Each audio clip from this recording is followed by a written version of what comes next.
What's good, everybody? Off the Menu Podcast, episode 128. Is it right? Yeah. Yes. Why are you laughing at me? I'm with my brother, my You gotta think co-host, about it. Tay, Hello, everyone. and two very special guests. I have Jalen, Midnight owner, party creator, events-based, Curator. whatever it was, and he also helps out with a nonprofit organization coaching about 300 kids. That's awesome. Good for you. And then I got Uri, also a part of Rainbow Room, co-founder, and also an avid runner. But other than that, big steppers, go gators, going crazy.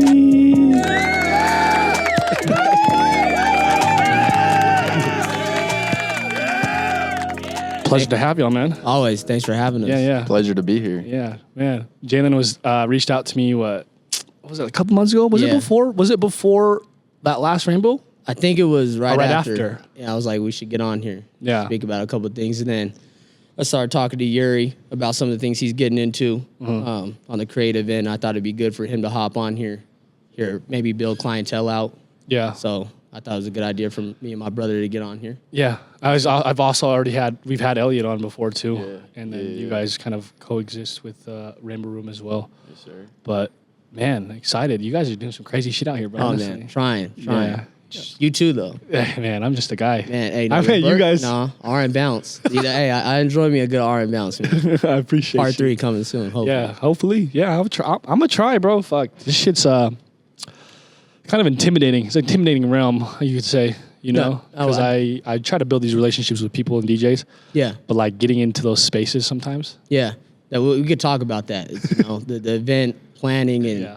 event space could be tough, man. So that's a good conversation we can get into. Absolutely. But with that being said, we can start off the conversation, and it could be with who are you guys and what do you guys do, and we can start with Uri. Yeah. So I'm Uri. I own Rainbow Room. Founded that with Elliot Tacky, my longtime friend. How did you meet Elliot? How'd I meet him? We met, I think, sophomore year of high school. We were on a photo shoot together, like shooting just like this like vintage BMW. And then ever since then, we were just like, because at the time in high school in West Jordan, I don't know if you like experienced this, but there wasn't any creative kids at my high school. Like, no one was doing cool shit. No one was into fashion. I just felt like I was alone. And then I met Elliot, and that was like my first like creative friend. Yeah. And then this kid Anthony, who like just bought like an E30, and we went and like did a photo shoot. And then that's really how we met. And then that's how I met Elvis. That's how I met my homie Michael. I don't know if you know Michael. But yeah. I don't know if I know Michael. So was the shoot, was that for school, or was it just like the homie said, I got a car, let's just go do that? And Elliot would happen to be a mutual? Yeah. Is that what it was? Yeah, so I knew Anthony, and he just got the car. And then Elliot was there. And then me and Elliot hit it off. And then we just like bonded over like internet shit. Because like at the time, that was like all like the community that we had was like the internet. It was like back when like Lucas Abad was doing his thing, Ian Connor, like Virgil. Yeah. I think we were in like 9th grade, and like Ask Pizza. Yep. That's crazy, bro. Yeah, so we were in like, I think it was like 9th grade. That's when like we were like, oh, you know this person, like you know Lucas Abad, or like, oh, you know Virgil. That's like 10 years ago, bro. And then it was like, oh shit, like we're into the same shit, and that was like pretty remarkable just because at West Jordan, like no one knew. Is this something that you, because in high school, you were like kind of figuring out, it's like, oh man, no one's really like me, right? No one's into the same stuff as me. Is that something that you grew up liking, like fashion and all this other stuff? Yeah. I mean, I would say it was right around that time. Like, I mean, it started through music, and skateboarding and music is like how I got into everything. Like watching YouTube videos, watching skate videos, listening to music, listening to like, I was into like rock and shit, but then also just like hip hop and like A$AP Rocky, and like A$AP would talk about like, fashion and shit. And so then I'd go and like look them up. And then that's how I found out about like Ian Connor and like Virgil. But yeah, that was all like 7th, 8th, Wow, 9th grade. And then Luis was also like, Shout out Luis. shout out Luis Ramirez. He was also just like, hugely influential in my life just because he was like my big brother. He would hang out with my aunt, Miriam. Yep. And then they'd come over. He'd come over. We'd go to his house. We'd go to like just random adventures and we'd go take pictures. And then he would like play certain songs, play like music videos, play like whatever. And so like he was the one who like put me on a lot of stuff, a lot of fashion, like Supreme. Yeah. That's how I met Afro too. Oh, really? And so I met Afro right around the same time. I was probably like 8th or 9th grade. Yeah, that makes sense. Because they were like super, super tired. And they would go on like these random road trips just to go take pictures. Mm-hmm. And then I'd go with them. I was just like the annoying kid. You know, I would just tag along.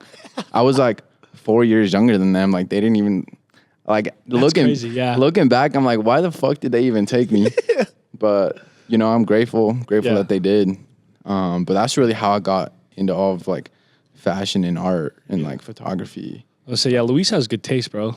Honestly. Incredible taste. Yeah, he has great taste. And when it comes to like, I don't know what it is, but like there's certain things that you pay attention to how people like operate and how they like to expose certain things of their life and share certain things. And yeah, bro, he does. And it's like, yeah, I mean, that's a good point. Just like the way he shares his life and like the photos that he posts, but it really is like everything. It's his environment. It's like, it's the taste of his furniture. Like, you know what I mean? It's like a specific bag that he's wearing or like a lamp. Like, I feel like most people would just like go to Amazon and like buy a lamp, but it's like this fool will like research like 1950s, 1960s, 70s, 80s, whatever, all the different lamp designers. Yeah. And then he'll make like notes. He sent me a bunch of different notes about like random stuff, but he'll like make notes about like different designers and then like their eras and like what they were famous for. And then he'll go and like talk to people just like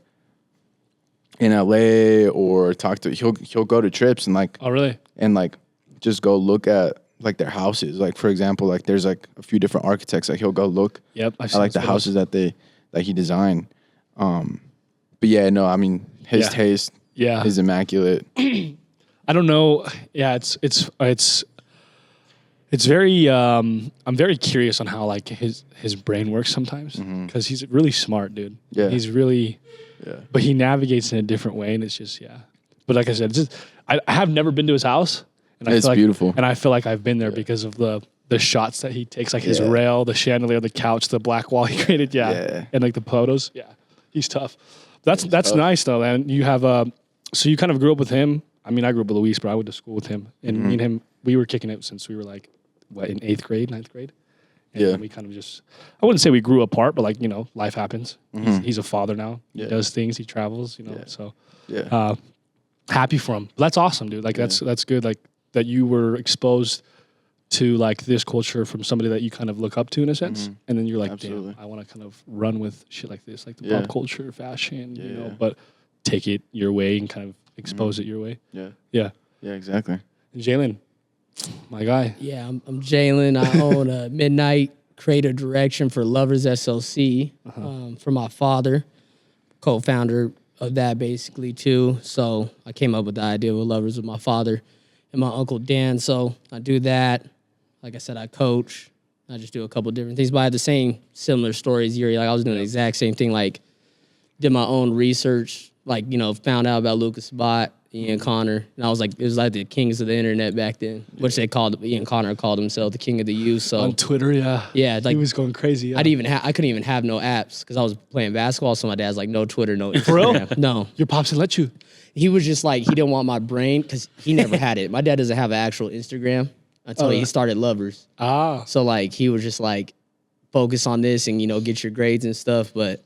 I would go downstairs on my iMac in my basement, like make shirts, like just do crazy stuff, just kind of expand my creative mind. And I found out about all these things, and then it started to get me tapped in with music that I liked. Because my dad, like I got a lot of my, creative processes through my dad. He's always been into clothes.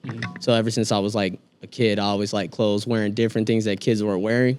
Yeah. So I knew my mind was keen to that, just thinking outside the box, and I knew I wanted to bring something to the table, in the future, regardless if it was Lovers or not. I always knew I wanted to do something different, but I feel like Lovers SLC gave me that platform, so that's me. That's my story, man.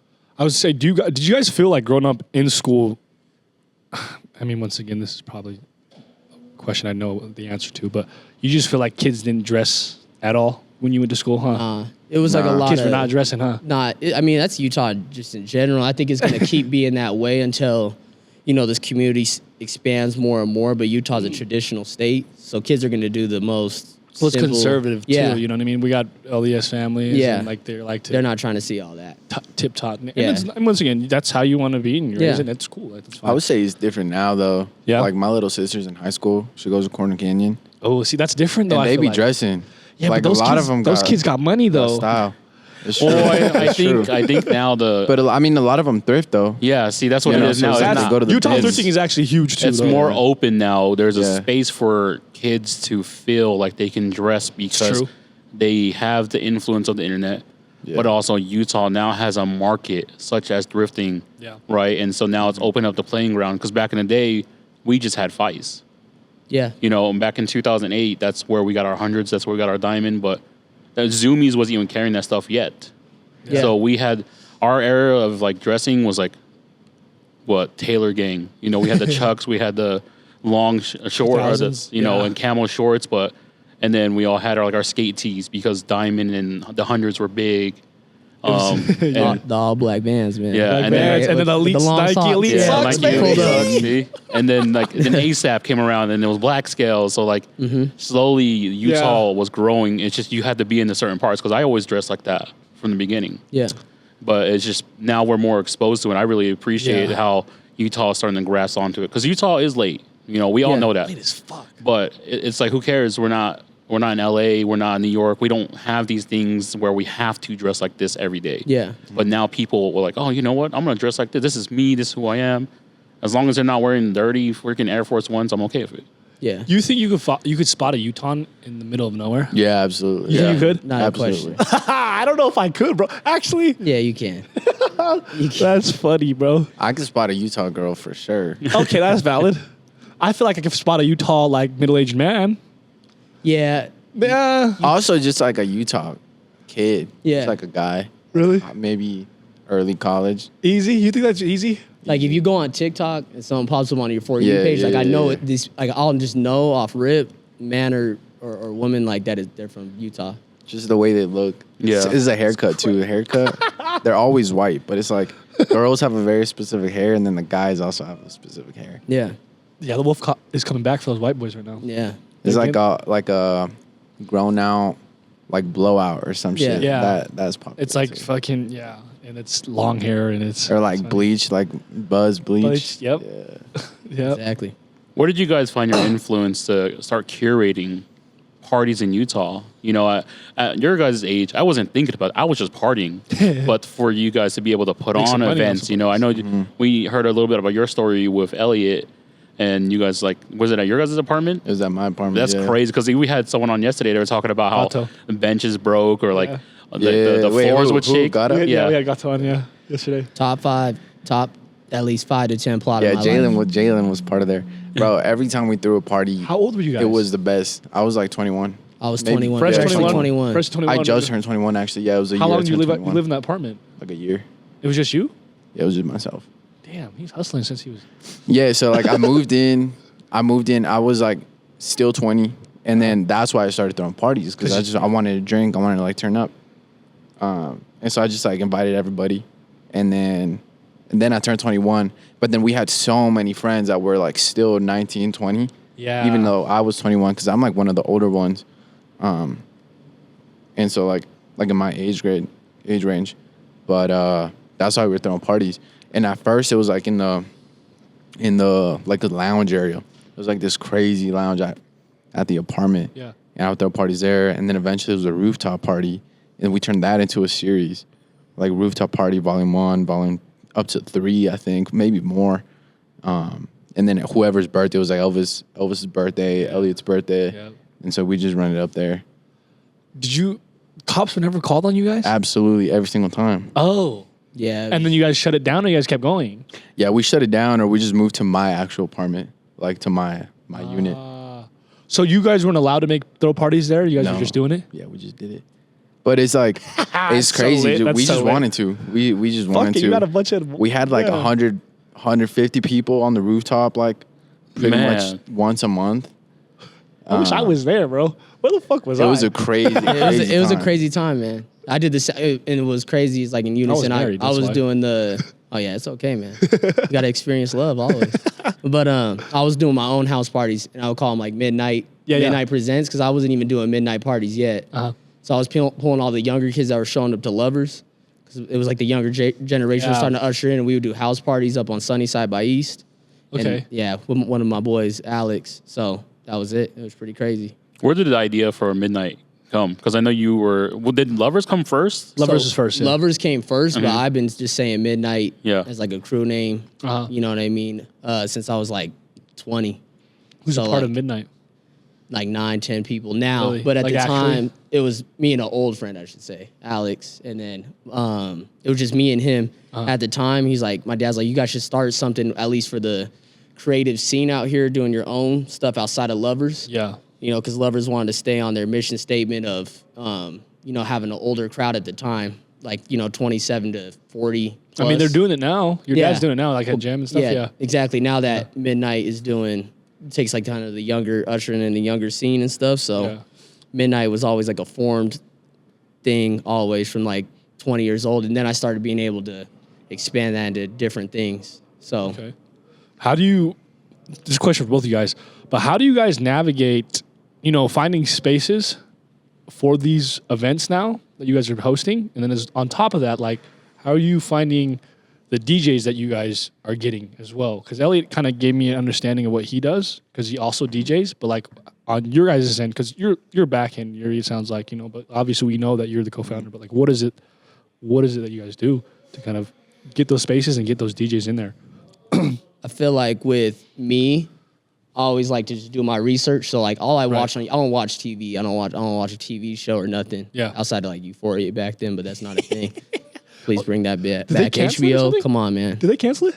Yeah, because old boy passed. Yeah. Yeah, and then the actor strike and stuff. They want to get paid more, so there's problems there. But okay, I know I enjoyed that show. Bring that back. But outside that, I just watch DJ sets on YouTube. Yep. Like you probably do, Paris, and you know everybody here. Like that's all I watch when I'm cleaning the house and stuff. So I'll just like see a DJ or something might pop up on my TikTok, and then I just do deep diving. Yeah. Reach out through email, kind of see what the price range is. Really? I'm sure Uri does it, but also like Uri put me on game with this. He went to New York Fashion Week, twice? Yeah, bro. And then I went out there once. A few times. He told me I need to get out there, and I always wanted to, but when I got out there and you start seeing DJs and hearing music that you like, and you're like, let me reach out to this person. Like I would write it in my notes, like the DJs that were on the set, and then I'm like, okay, I'm gonna try to reach out to this person for a midnight event. So that's how I was doing my research. So it's been like, you guys have been probing this essentially, and kind of like, that's crazy, because Elliot told me the same thing, because I asked him, I'm like, you go to New York, did you already have these relationships with these DJs prior to going to New York? Because I understand Andy did that, Andy Doors, because he already builds those relationships, and he goes out there and he's like, he was telling me like, he went in a club on Thursday night, I guess, in New York, and some randoms were like, you came all the way to Utah just to see this shit? And then, like, they obviously gave him hella love and hella energy because he came all the way from Utah to do this. So I just don't know. Are you doing the same thing? You reaching out before you go out there, or are you just? Yeah, I mean, it's a mix of both. Like going out to New York, there's always like brands and like DJs that I'm already following that are like posting flyers, and they're like, "What yada yada? This day I'm DJing here. This day I'm DJing there. This day I'm DJing there." Yeah. And so like, you see these flyers, and a lot of it is you just got to RSVP. And that's like the biggest thing. Because if you're not on the list, you're not getting in. At all. Even if you are on the list sometimes and you're there late, it's full, you're not getting in. Really? So there has to be like a game plan. That's just how it is, bro. Like, you're not in Utah, bro. You got to make sure you get there, bro. God. And then just like being there, like Brian Diaz from Solomon, he actually gave me these. Wow. He would just like send me flyers. Like I was already out there. And then he's like, send me a flyer. And he's like, pull up here. And we'd pull up. And it's like crazy people in there. Like Vandy the Pink, like a bunch of just like random like designers, like people you would never even see. Obviously never in Utah, but just like they're all in one place and they're all just chilling. Bro. And a lot of like the time. regular people, yeah. Yeah, and they're just like normal people. Yeah. A lot of the time it's like open bar, good DJ, good sounds. Really? Like good setup. We have to go, bro. Oh no, I'm trying to go in September. Life changing experience. Did you go? Did you go in February or September? I've gone both times. I went September. Yeah. Well, do you know? Is there a difference, Yuri, in September and February? Is the style different because the weather in New York is different, right? So like it's still cold. September's a little warmer. No, Yeah. September's September's warmer. It's humid, a little Fair humid enough. and a little warmer. I So guess because it's still the because end of February summer. is February cold. is chilly, brick, but for it sure. wasn't too Yeah. bad. It wasn't too bad. I would say every time is different just because like we go with different people. I know. I seen. I was Just getting, like different I was getting crews. FOMO when I saw you, like you, Jesus, Elliot, Andy, all you Yeah. guys there, and I was like, fuck. Yeah, so it's always a different experience. Like one time it was me, Elliot, Bronx, Yeah. and Gabby from Macomb in one hotel room in one bed. We just like, because I wasn't going to go, Elliot wasn't going to go, and then Gabby was like, yo, I'm throwing a pop-up like next week in New York. Like, you guys should come. And he's like, you guys can stay in my hotel. And so we were just like, fuck it. I bought a flight. We didn't have a place to stay. Yeah. So we stayed with Elvis a couple nights and then stayed there with him. And we were just like on the floor. We were down bad. But it's like, you just But gotta fuck go. it, you make You're ends there. meet, bro. Yeah. Yeah. I would do the same thing. And we like helped them with the pop-up and just like loaded clothes in and like took a bunch of luggage and Ubers and shit, like set up the pop-up, and it was a good time. It's all about experience at the end of the day. You know, like just growing up with homies, like that's all you ever dream of. Like you just want to kick it and just do stuff together, no matter how down bad the situation is. Bro, I've had homies that they all went to, there was like 13 of them, they all went to California, got kicked out of their hotel because they were sharing one bedroom. And then they all had to sleep in the car. Crazy. They had to break up and just sleep in cars because they got kicked out.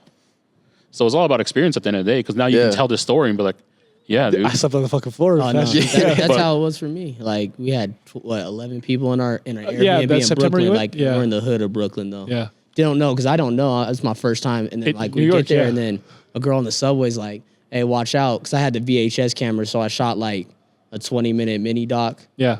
for my boy that like dropped it on his Instagram or whatever. Yeah. And then the girl was like, "You better keep that camera away." There were some YNs on the train, and I could see them staring, but you know, I ain't go. You know, we're off the gas out there. Yeah. You know, brothers is floating. Yeah. And then it's like you're not even processing that you're not in Utah no more. Because I used to live in California, so it's a little different out there. But the 100%. East Coast is like, that's rough. It's beautiful though. It's like one of the most beautiful experiences, but you got to be on point, and then you also have to do certain things. It's like, just awareness, bro. yeah. And then you're out there living, like you're living the best time of your life at Fashion Week. So Yeah. sleeping like on the floor, people are sleeping on couches. Also not sleeping that much. Yeah. Yeah, I bet, bro. Like you were sleeping how could 3 you hours sleep? a night. Yeah, you're waking up like, who's ready to go? Oh, no, that's how Yeah. it goes. Because you have to be at the pop-up by 9 a.m., 10 a.m. Then you have to go to this spot. Then It's a go full to this day, party. huh? Oh, no, yeah, full so day. pop up, eat some food, and then you have another event, eat some Yep. food, and then you're at the bar or club or whatever, and then Yep. it's fucking... I swear to God, and everything I have, I put this on my grandma's life. I only ate pizza. Hell yeah. No, that's all I had time for. It's like you go to a Dude, just pop-up, go, grab it. go get the $2 pizza, Yep. and then you're chilling. Like I didn't have no time Fire to go to pizza? Fire. Oh, my fire. God. Yeah. Beautiful. Even like the shittiest spot is pretty good. I'm talking about Pie Hole. Shout out to Pie Hole. It gets me through some nights out here, but Pie Hole times 5 out there. Man, I've never been to New York, bro. And I really want to go so bad, bro. Yeah, you Let's gotta go. let's go out there, P. Yeah. The whole Bro, team, off the menu. I'll be so... We're trying to go in September. I just be looking at how people are dressed, bro. I'm like, damn, I gotta just go out there fleeced, bro. Yeah. Shit's inspiring. Shit's And it's fun. like the fits out there that you see on Fashion Week. You walk around here, people are like, "Is this dude off drugs?" Or like, "What's going? Like, what? This dude's different. It's like, what's fun- going yeah, I on?" know. That's them regular though. I don't know, Yo, bro. every day. That's every day because we've been in New York and that was what, November, December, They be dressing, yeah. and they just be dressing like double puff, Overdressing double and- puff jackets. Like I'm like, what is going on? But they dress like that every day. Yep, they dress. layered up. They say you never know who you're gonna run into. Yeah. Someone's gonna look at your style and be like, yo, I'm That's why I gotta go inspired out there. by. Gee, I'm finna go out there. I No, need to. it's crazy. Like you're saying, like Yuri's meeting different people. Like I met this dude named Bloody Osiris at Yep. this party. A couple like Cozy Raph. This dude that's a Y'all fashion. met Gio, no? Yeah. Fucking, yeah, that's what I'm saying, bro. the- That shit's so goated. Like, that's crazy. so I goated. met Destroy Lonely Yep, at his see? party. Like he said, "What's up, bro?" And I froze because I listen. You know, I'll be listening to that Opie and stuff. man. He said, "OP." So like he said, "What's up?" to me, and I'm like, "No way!" Like this is like I'm really tough. right in front of this person. Yeah, it's tough. I paid $250 to get in that party though. Hey, it's worth it. Oh no, $250? One of the craziest things I ever been to. Outside of even my Where was it at? Was it at like a venue or was it you a go house? up this. No, this one was crazy. So some of them you go all like 20 floors up in a hotel in the middle of a hotel. It was at I can't even remember the name. LeBain is crazy. LeBain's crazy though. And then the Blonde's pretty cool. But this spot, I forgot what it was called. It's like a female type name. But this one, you go in the basement. You get on the elevator, go down like 4 floors, which is crazy. That's that deep in the floor. Yeah, 4 floors of basement in New York? Yeah, like crazy. Ooh. Like it was like crazy. And then you go downstairs and you have to sign this contract. And then they cut your whole phone service off in there. I never seen that either. You can't even like post nothing in there. Damn. But can you record or you can record, but you have to post it after. Like you can't. Yeah, you can't drop location, huh? Yeah. That's crazy. It was crazy. Like an NDA type shit. Yeah, but it's like I met two Hollises there. Like he was performing on top of the DJ set. I'm like, this is insane. But the 250 went towards a bar tab. So it's like you had to buy drinks or you spend 250 in here.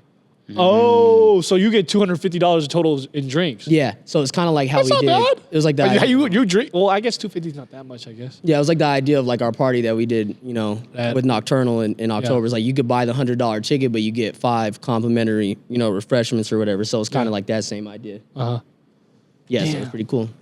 2,000 people outside and only like 150 got in. I waited outside for 2.5 hours.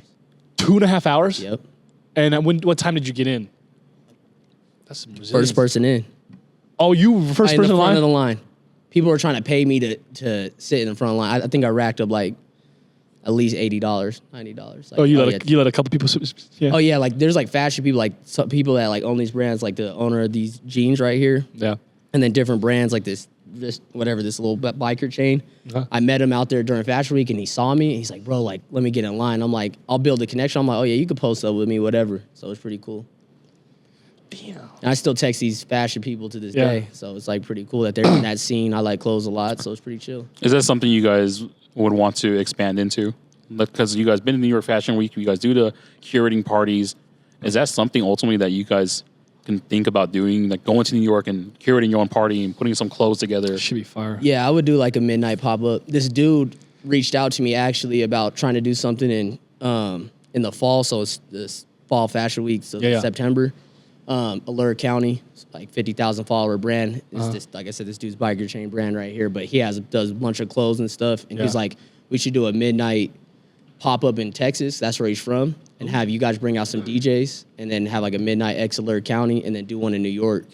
Because like there's like all these fashion dudes are wearing his backpacks and stuff out there, his jeans. Oh, really? So he's like getting tapped in. But I think I want to do something bigger on the stand. I know Uri wants to go international. Like Paris would be my number one dream. Paris Fashion Week. Yeah, we've tried to do New York. We've tried like, I think twice. Where we've pretty much like coordinated it all, and then really just comes down to like availability of the venue, and like specifically during Fashion Week, you're gonna get outbid. Oh yeah, money. You're gonna get outbid by like a huge brand. So it's like we're hitting up these venues. We got DJs locked in, and then it's like, oh, actually, so and so brand wants his venue for the same day for the same time, but they're paying like $30K extra. Yeah. So we're like, fuck, we can't even compete with that. That's hard. Yeah, no, that's where it's like, I think it's monopolized at that point. Oh, you have to have the money. Up front, already ready to go. Yeah. I mean, the way to do it is like to get sponsors. Yeah. Yeah. How do you know how to do that? How do you go about doing that? Yeah. So we were gonna get like 3 or 4 different sponsors for the Nocturnal party that we did. Right. What kind of fucked it up was their distribution is like they weren't in Utah. So we had Happy Dad. We were talking to like one of the big like partners at Happy Dad. He was like, me and Ed, we talked to him like maybe 3 or 4 times, different calls. He connected us with like different tequila, like a tequila brand. Kind of like a Buzzball competitor. Okay. And then Beatbox. Oh, Beatbox, yeah. Yeah, so like a bunch of different like liquor companies, and they were all down. It's just they didn't really have the distribution here in Utah for the party. So it's like, we can't even get you product. So it just didn't make sense. Really? But yeah, I mean, really, it's like for sponsorships and shit like that, at least for alcohol, it's just like, one, it's a content, brand awareness, like what content can you give them that they can use for their socials, brand awareness at the event itself. Yeah, it's just. So basically, you're just selling. We're selling like ad space essentially. Yeah, at the party, on yeah. our Instagram, on people's Instagram, on our content specifically. Yeah. Yeah. Damn, that is difficult in Utah to do, especially when with you're alcohol? like, Yeah. because like a lot of these liquor stores aren't carrying Happy Dad, or Isn't you know, Happy Dad in gas stations? Am I tripping? No, No, they're not in Utah. What the fuck? Yeah, it's it crazy. takes a that's what- lot. If you're a liquor company that gets in Utah, you went through a lot of loops. Yeah. So yeah, that was an obstacle, but it worked out. Yeah, Crazy. That's It would have made insane. things better on the back end, Yeah. revenue wise, but it was a good learning. You guys experience. sold what, 2,000 tickets? Around there, yeah. Yeah, right around I there. sold like 40 of those. Like you guys did fucking. Yeah, that was it. But that's that event space, like we were talking about before we started airing the Yeah. podcast. Like that could be like mentally wears you out. Like that's a lot of work, though. You guys prepped that for how long? When was the first post for that shit? Like actual post? It was late, like because me and I was It gonna was say, late. bro. It was Yeah, late. it was Yeah, like it a was month, late. right? Yeah, like but- a Probably month less than a No, month. 3 weeks. Really? And that like was 3 like 3 weeks or a month. Yeah, that's one thing. me and him were at his Rainbow Room event outside. Uh-huh. I was smoking a cigarette, and then me and Uri were sitting down like on the floor. It was like right by Sky, Pierpont. Yeah, Pierpont. Yeah, One of the I Rainbow Rooms. Yeah. Yeah, and then me and her were just having a real life brother conversation. He's like, you know what, we need to do like, Rainbow Room and Midnight together, like collab. He's like, we should do Halloween. And so we had the idea and we started texting about it. I was like, here, I'm gonna go to New York. Because that's when he's like, go out there to New York, take that inspiration in, and then let's like start planning it out. So I get back from New York. But then I just think like some things were just held up. And then we started rolling it out. Yeah. But I feel like if it would have went probably 1.5 times harder, it was a crazy ass event. But Yeah. if we did it a month in advance, like at least a month and a half. I was gonna say it was definitely one of the biggest ones, if not the biggest one I can recall. That was last year. Yeah, you know the what I mean? biggest one. Like biggest for sure. Like absolutely. You guys Yeah. did fucking Our other biggest one was Halloween the year before. flankers. Flanker. Shit We was had fire. 1,000 people there. She was fire. So we just like doubled it. Yeah. Who was DJing at Flankers? Was it Spaz? For Yeah. ours? Yeah. Was it the Halloween? that was fest? my birthday Was it Baz was his birthday last January.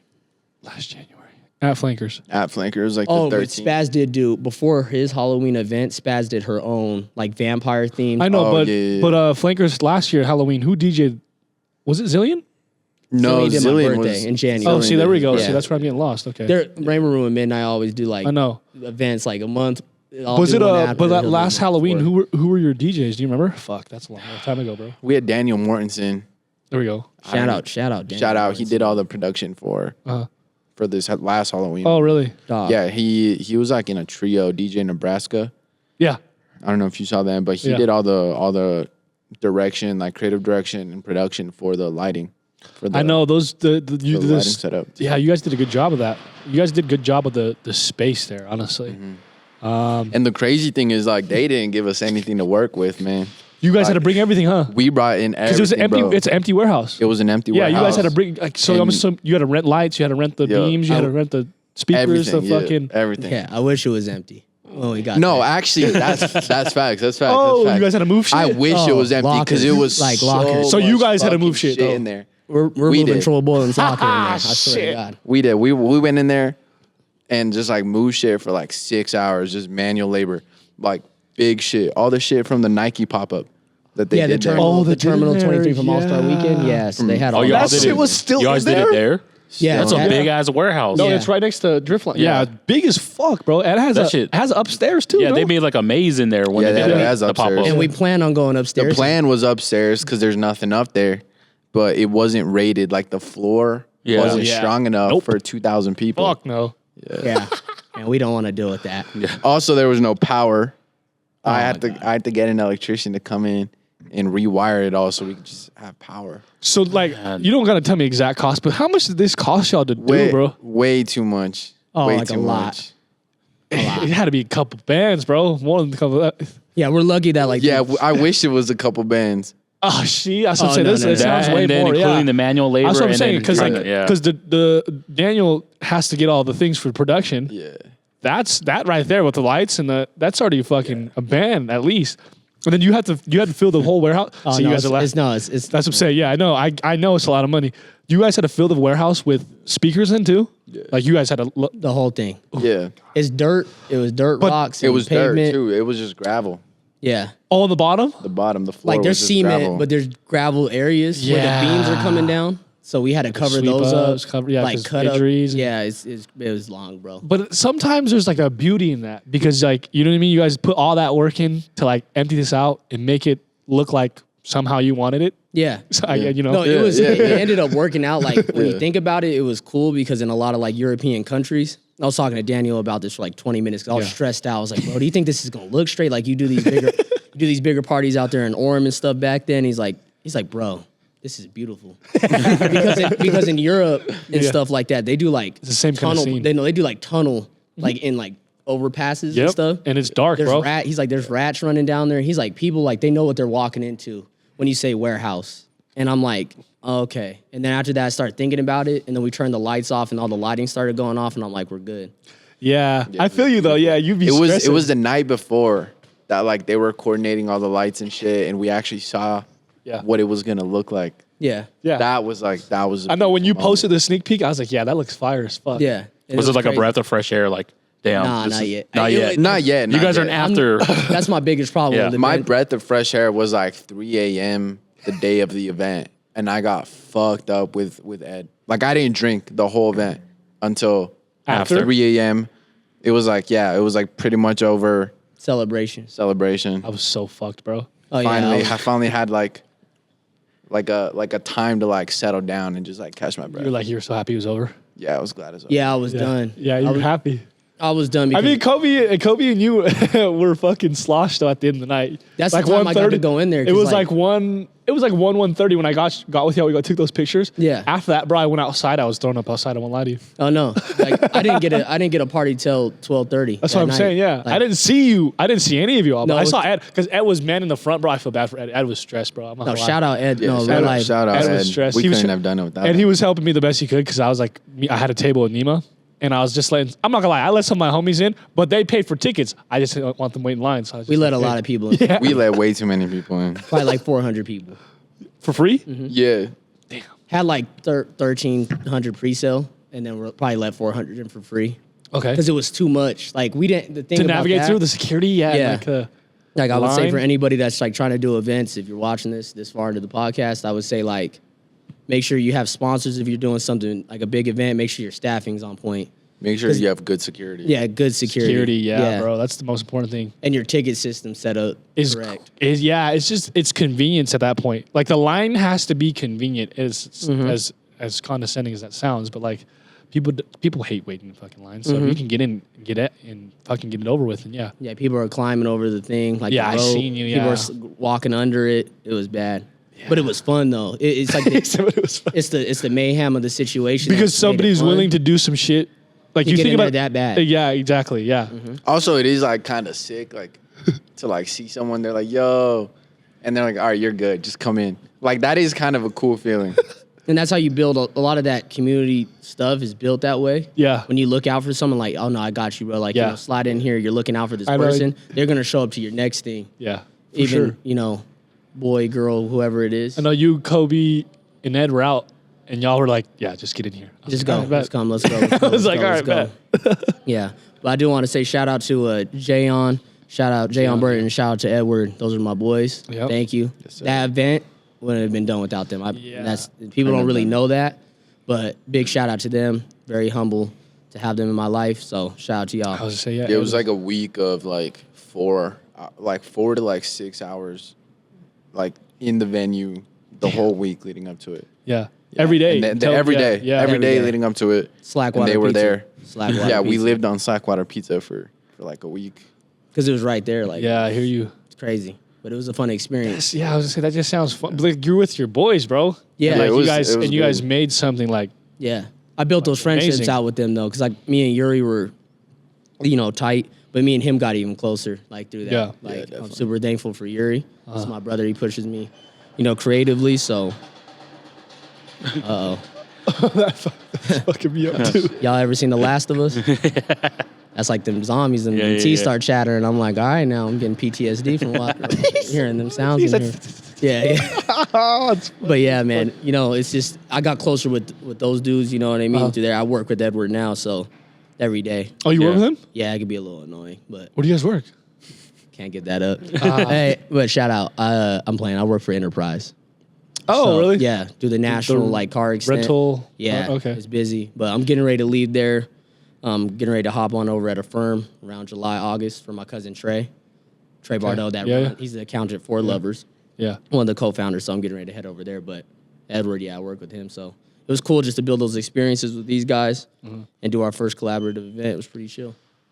Where do you guys see the nightlife direction going in Utah? Because man. we're He said, "Oh, man." well, we're generations apart. Like I'm 32, so I'm in between your father's age and yours. So when he was talking about genres yesterday with Gato, I was like, "What are you guys talking about?" Genres of music like hyper And pop I is was so like, hot right now. But you guys get to see the Utah nightlife now, and you guys had an opportunity to navigate and curate parties or events, and you guys get to see this firsthand. I think that's a really interesting question, specifically because when me and Elliot started Rainbow Room, we started it because we were bored with the nightlife here. You know, like we turned 21. We didn't want to go to the fucking Gem. You know, we didn't want to go to like Sky. Echo. We didn't want to go to Sky. Yep. Like we didn't have a place for ourselves. And so we just started throwing parties and invited people who were, you know, like-minded, who liked the same style of music. Yep. Fashion, art, Yep. creatives. Yeah, exactly, creatives. And then now, like, that shit is normal. Like, you go to international, you go anywhere, and it's like, we built that, you know, I don't want to take credit, but, like, we kind of, like, brought that to Salt Lake, and we achieved our mission of, you know, putting people on to, like, you know, this new sound, new aesthetics, and kind of building that community. So now it's like pretty normal. Yeah. Yeah. And it's like now I have been thinking about this a lot of like this question of like, where do we go from here? Like, what's next? What's the future of it? Yeah, so I don't know. I'm still trying to feel like It's you guys- crazy you say that. Sorry, go ahead, Tay. Oh, I was gonna applaud you guys for curating such a space because Yeah. you know, after COVID, there wasn't really much of a nightlife. Everyone's too scared to go out, but then everyone is still down to hang out though. Everybody has a like cover fee, house too. parties, doing all this stuff, and like that, and then it started getting out into the clubs. It's like this is how people want to party. Yeah. Yeah. They don't want to go out just on a random Thursday night and be at a bar or be at a club. They want to be at a curated space specifically for them, for music that they want to listen to. Yeah, I feel like Barn before because I know Parison's about to bring up a good point here. Like with the bar scene and stuff right now, I feel like everything runs in a cycle because you know my dad's 44 years old now, so he's seen it and he's like, I feel like we're in this new era. I feel like it went from like 2021 to 2023. It was like doing event spaces was not really that normal. It started becoming a thing like this last year. You started seeing more and more people like Uri said with international. There's all of these creative processes going on, but now, back then, I feel like it wasn't that normal. So it was like you're able to get these like niche communities all together in one. But now it's just I don't want to say the word oversaturated. Me and my dad have this conversation like twice a week. But I think a lot of stuff's oversaturated now because so many people are doing curated events. Yeah. So now it's like you got to go above and beyond now to get like how we had 2,000 people. That took like a full production rollout, like from front to back, flyer, constant pieces of media going videos, out. Yeah. Oh, yeah. Content. So I feel like the bar scene now, I feel like it's just oversaturated and some people aren't that excited to go out anymore.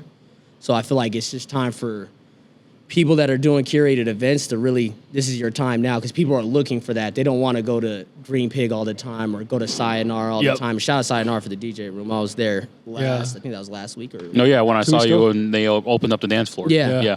I thought that was a good The room is so installation. small, but it's I think it was a good installation if when spring comes around and because the college team's going to go in there. yeah. But I feel like now it's time for people, if you're doing events, go all out and this is your time to attack because the bar scene's cooked. Like good. Actually, I don't even want to go there. I'm not gonna do that. Okay. I'm not gonna do that. Anyways, no. My dad would be like, "What are we doing?" But I would get a I'll ask you later. Yeah, but you probably know, like certain bars is just like people. There's no attraction there no more. So I feel like it's time for people to find these new spaces, like how we found that warehouse, or you find a new space where it's like you're installing your own creative processes there. Bringing out-of-state DJs is a huge thing too. That's huge. I think to applaud you, like Tay said, I didn't think about this. Rainbow Room started how long ago? About 2 years ago? Yeah. 2022 is like the end of it, like October 2022. Yeah. So I applaud you because I didn't really think about the bar and club scenes, but if you go to certain clubs, like you said, the bars, like international, like that's a niche place now. Mm-hmm. Like you have a lot of DJs that you've put on in Rainbow Room that now have made that like a home base for them. Now they go and DJ there. That's what I'm saying. So like, they were you guys DJs first. Exactly. Yeah. Yeah. So amazing. That's fire. Yeah. There's so many of those. There's so many DJs that like. Bro, I don't want to take credit, but like we found them. We were homies or whatever. Already? They started DJing. Boom. And we're like, hey, just come DJ at Rainbow Room, and now they're at fucking Black Void, Mutiny. Yep. You know, all these other party organizations. Nash. Yeah, and so I applaud you for that. That's amazing. Crazy to say, the bar scene and the club scene, I don't find any appeal to it anymore. I'm 27, bro. I've been out every fucking weekend for the past fucking 2 years. Yeah. Since I've been single, honestly. Mm-hmm. I'm not even gonna lie. So no. Hey man. Hey man, I hear you on that. I hear you. And it's one of those things where you see those same people at those same places, which is fine. Like that's the place that you want to be at. Those are people you want to relate with. That's the music you enjoy. But I think that something that we have to tackle in this space and in Utah for sure, because I'm pretty sure New York does it. I'm pretty sure California does it. I'm pretty sure that, those other places, big cities do this. Is I talked to Gato yesterday, is that it's private events, bro. It's private curated events and spaces and environments. And it's sad to say, bro, but it's the exclusivity that matters to some people. Yep. They want to feel cool. Yep. That they were there. Yep. And we talked about this yesterday as well, is what, because we also have a clothing brand as well, and we're tired of just doing pop-ups or going to vend little fucking, shows or whatever. Yep. We want to make these events memorable at the end of the day. We don't want you coming in and then, I saw them and not even remember us at all or remember a piece of clothing from us at all. We want you to remember the songs that were being played or a piece of clothing or my face, the jewelry, whatever it may be. Mm-hmm. But something has to just pop out for those select people. Once again, all people pay attention to different shit. Mm-hmm. Me personally, I pay attention to music a lot, like heavily. I'll notice certain things in that. Yep. But like we just got to create those spaces where individuals can come. And it doesn't even have to be like a cost, bro. I mean, obviously, if it costs us to do it, then, it has to make sense. But like finding a location, and this has been something that has been on my mind as well. Utah's a pain in the ass because of the liquor law and the state laws and getting a building to provide alcohol. Exactly. Yeah. But we just need to find a home base, bro, here. Yeah. So we can do what we want to do. And that's what Medium was. Medium was that for a while. Yeah, it was, bro. But it wasn't like a... I guess I wouldn't say a bar, but like it's, once again, it's just not, it's a smaller space. Mm-hmm. Damn, there was a bunch of shit that happened there, huh? Everyone was doing events. Yeah, Medium, yeah. That was like... That's like, we would go there, and then that was like 2 years ago. We would go back to my crib and throw a party. Like, I always had afters at my crib, and it was like, bro, shout out Lander. Shout out Medium. Where is Medium now? It's obviously not there anymore. It's a vintage. Is it a vintage store now? Yeah. But like Medium, they turned it into something else. Yeah, that's been on my mind though. Like that all white room space. I want to recreate that so bad. That's like those moments because that's where a lot of the creative kids for our age group were linking up, and that's when I started getting like around, Uri. And then meeting each other, and then it's like, hey, let's slide here. But like that was probably one of the best summers of my life, ever. I always think that's when you guys were like 21, huh? Yeah, 21, but it was just cool to be around kids. It's like, damn, like how Uri said he knows like Lucas Sabat and the things that he was inspired about, and you're seeing Elliot is inspired by those same things. Like, oh damn, you think just like me, like you're cool. Instead of being around some dude that's kind of like a cornball. At a bar is wearing boots, like cowboy boots and Levi jeans. No, shout out to that. I wear that. I'd wear that too. I won't lie to you. Yeah, I'm not. I'm. But like, shout out that. I might start getting into that swag, man. Soon. Hey, bro, you have to. What I've learned too. I seen you in flares though. Bro. Yeah, no, the flare Ricks, man, the flare Rick denims. I cut those in New York too. That's funny. You gotta have different flavors, bro. On God, that's how you gotta be versatile. With the Rick, I would do it with the Rick jeans, not the Levi with the stitching. Like the stitching's like yellow with the blue heart. Nah, I'm good. I'd rather wear like some Japanese Birkenstocks. Yeah. Birkenstocks. Yeah, nah. No yeah. Birkenstocks. You don't I fuck mean- with Birkenstocks? No, Birkenstocks are tough. No Birkenstocks at the club though. Oh, okay. But that's the problem with the bar scene too. It's like people are wearing. You're not seeing people actually go out and like put their best fit on, and that's the thing like that you want to do. Like my goal for an event, or I would say this is how you know you did a good party or event is like if you're getting people that don't usually go out and you get them out the house, you succeeded.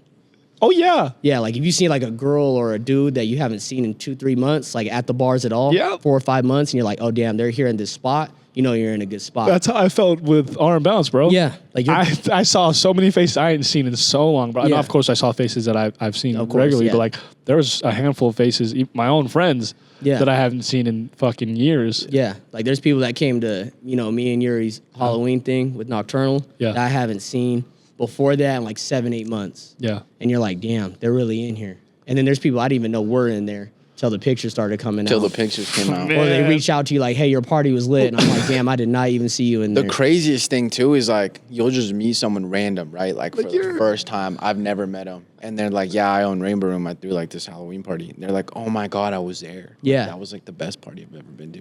Yeah. And I'm like, that's the best. I don't feeling. even know who you Yuri's are. like, We're yes, like, yes. we're like 6 different people like removed. Like we don't have any mutuals. Yeah. And they're Like, like, who damn. are you? But like you came to something that we built. Yeah. Yeah.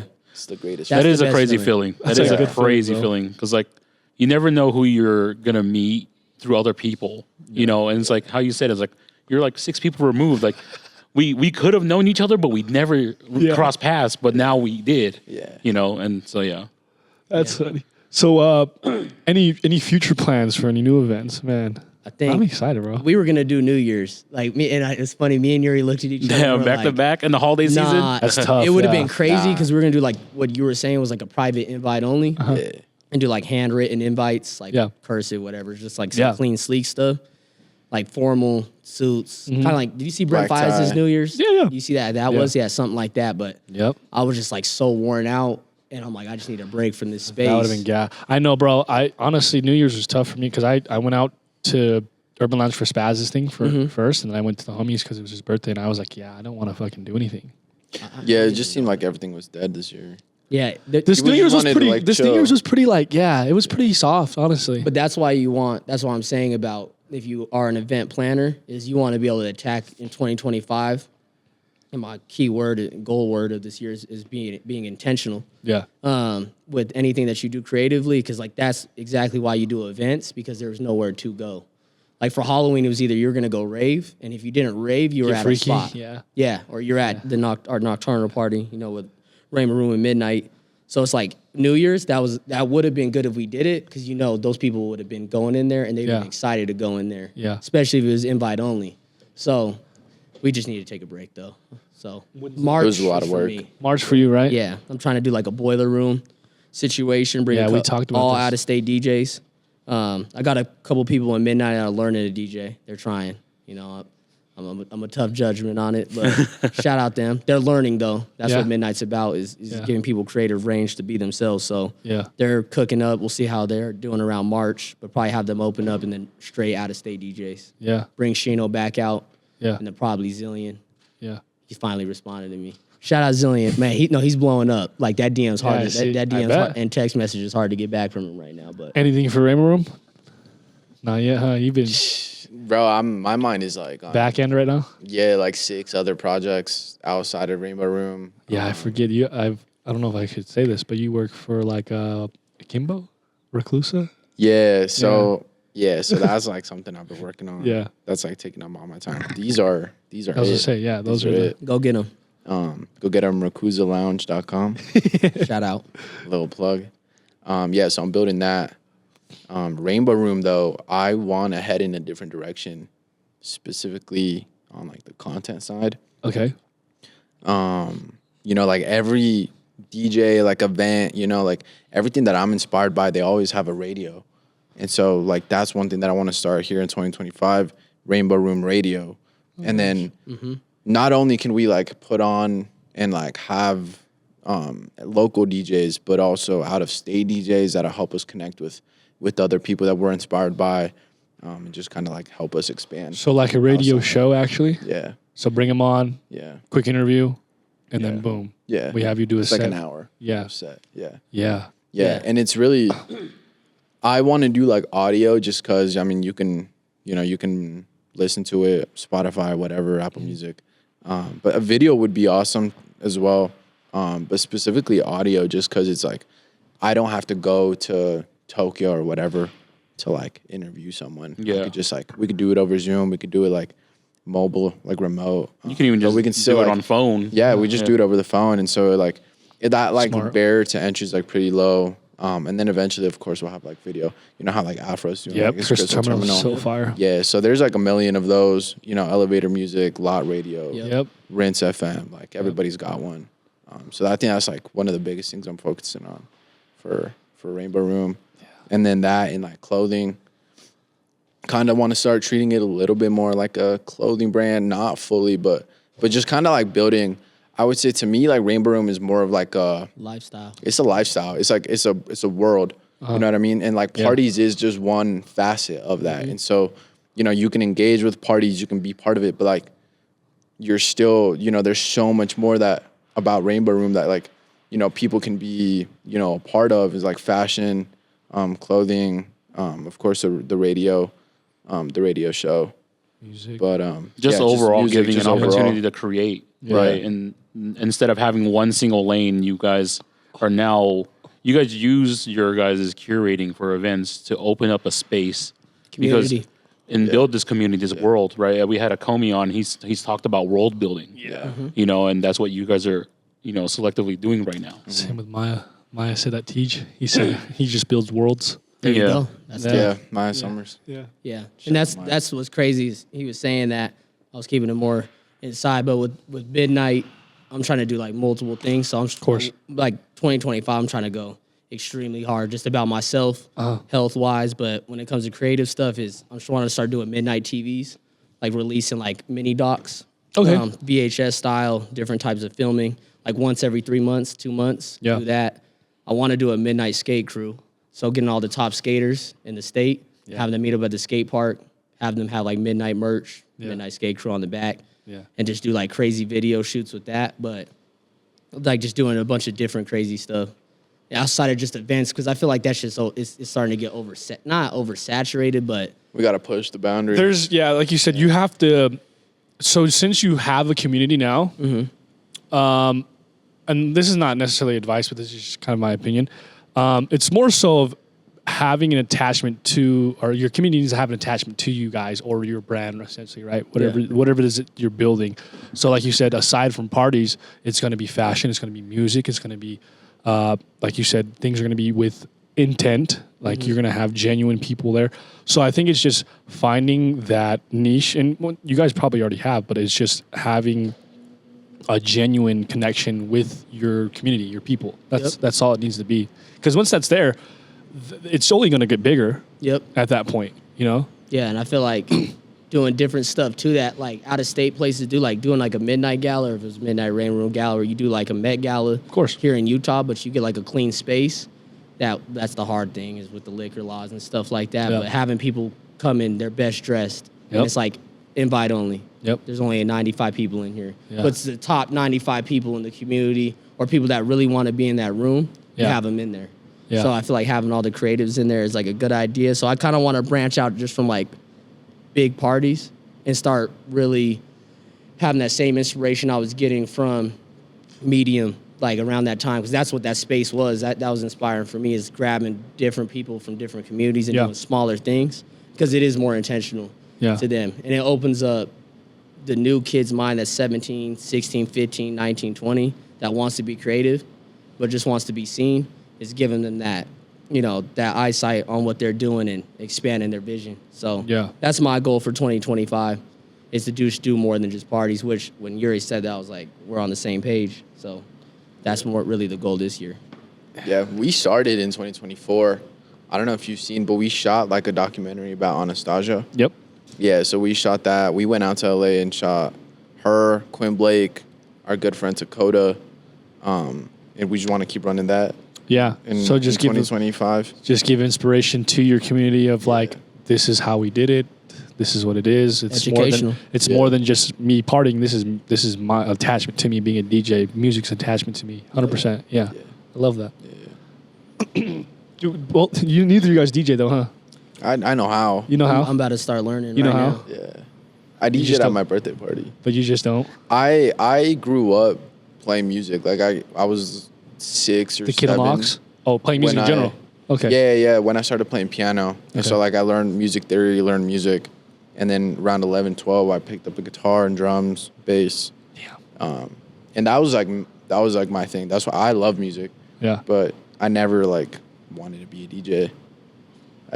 I wanted to be a producer. Like I wanted to like make music. But I don't know. Just never happened. Life happened. Yeah. I can still do it. No, you can.